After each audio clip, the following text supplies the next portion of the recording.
Il y a un euroscepticisme considérable. L'euroscepticisme marque des points.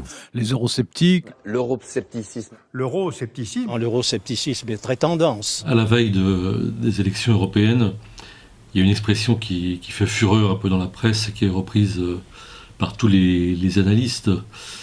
C'est les eurosceptiques. Alors, nous sommes des eurosceptiques, ils sont des eurosceptiques. Et cette formule m'énerve un peu. Elle ne veut pas dire grand-chose, mais elle est quand même assez insidieuse. Et elle est lourde de sous-entendus parce que elle permet un fourre-tout, une sorte d'amalgame entre la gauche sociale, les écologistes, l'extrême droite, les souverainistes, les nationalistes, les électeurs, les abstentionnistes, enfin, que sais-je encore. Tout ça, c'est des eurosceptiques. En fait, il y a en effet une très grande majorité d'eurosceptiques, si on va par là, parmi nos concitoyens et même parmi les Européens. Alors, d'une part, c'est un amalgame qui est un peu scandaleux. On a l'impression que c'est des hordes de uns qui vont déferler sur l'Europe pour la détruire, pendant que des libéraux éclairés, avisés, etc., marcheraient d'un pas allègre vers l'Europe radieuse. Et puis d'autre part, si on peut se permettre de faire un tout petit peu de philosophie grecque, en évoquant les anciens, et pas Alexis Tsipras, en tout cas pas tout de suite, les sceptiques, c'était pas ça, c'était des gens qui croyaient qu'on ne pouvait pas savoir, qu'on ne pouvait pas connaître. Donc ça suppose que, encore une fois, ces eurosceptiques seraient des ignorants, fiers de l'être en plus.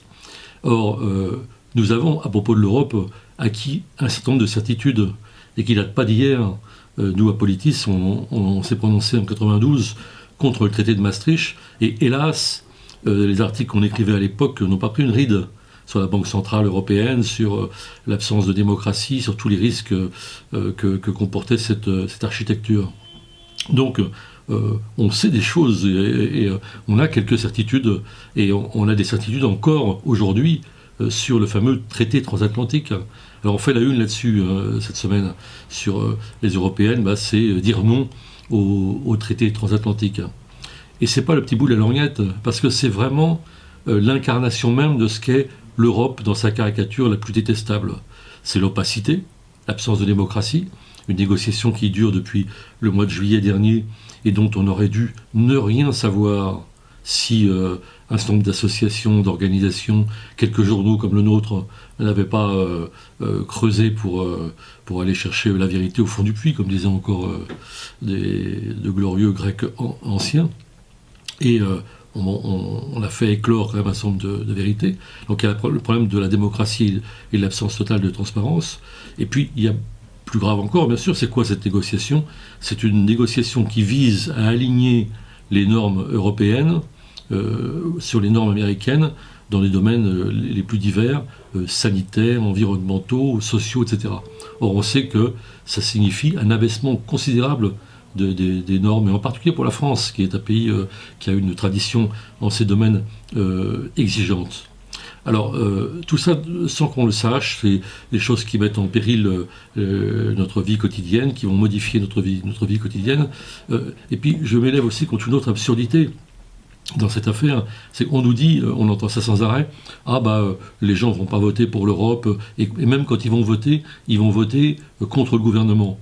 Mais, bien sûr, il y a une cohérence totale entre la politique du gouvernement et l'abaissement des normes sociales au nom de la compétitivité, et cette négociation transatlantique. C'est-à-dire qu'il y a un continuum parfait entre la politique gouvernementale et l'Europe et l'Union européenne, et la mondialisation libérale en somme. Donc on a là quelque chose qui incarne de façon malheureusement exemplaire, mais au plus mauvais sens du terme, ce qu'est l'Union européenne aujourd'hui. Donc nous ne sommes pas des eurosceptiques, nous sommes des Européens convaincus mais critiques, ce qui n'est pas pareil. Et je dirais même que les sceptiques, si on voulait pousser un peu plus loin ce discours, ce sont les libéraux qui nous disent circuler, il n'y a rien à savoir, il n'y a rien à connaître, la vérité est tout à fait au fond du puits. Alors, il ne faut pas s'étonner dans ces conditions qu'il y ait des Européens critiques qui gagnent du terrain, et on peut s'en féliciter, avec des principes de gauche, des principes écologistes. On ne peut que se féliciter des scores atteints par Alexis Tsipras, justement pour revenir à la Grèce, mais à la Grèce d'aujourd'hui, aux municipales, et selon les sondages même, qui lui prévoient des résultats tout à fait forts pour les européennes. Donc on peut imaginer que là, il y a vraiment une prise de conscience et dont il faut se féliciter, et qui n'est pas de l'euroscepticisme du tout.